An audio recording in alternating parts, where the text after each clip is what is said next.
Hi guys, this is a quick intro to a new video series that I'm going to be shooting live.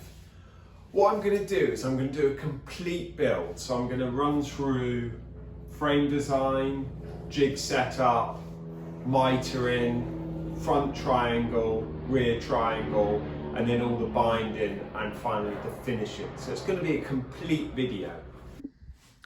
So to give you a bit more insight of what I'm going to build a small 20-inch wheelbase cargo bike. So I'm going to have a large front rack. I'm just going to very quickly explain some of the design and the technical features so that you get a bit more of an understanding.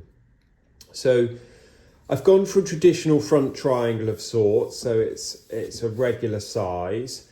I've gone for an extended front head tube so that I can fit lots of cargo on the front of the frame. So that's going to be quite interesting to make. And then on the rear, I've gone for a single chainstay, and I'm going to go for quite a wide 60mm chainstay here.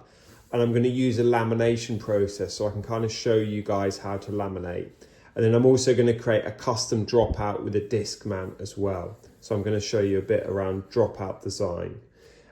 So hopefully it's quite an interesting build. And it's around kind of the urban mobility is kind of the target of the design. And you can see I've kept everything quite traditional at 72 and 70 degrees on the angles here. So it's all quite simple, relaxed frame.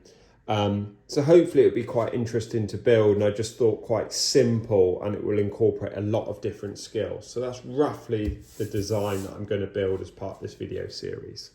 So join me for this video series. There'll be one a week. They'll be live on our YouTube and our Instagram, and I'll post them up as I go. I think the design's going to be really cool, and I'm going to go through all the different steps of a build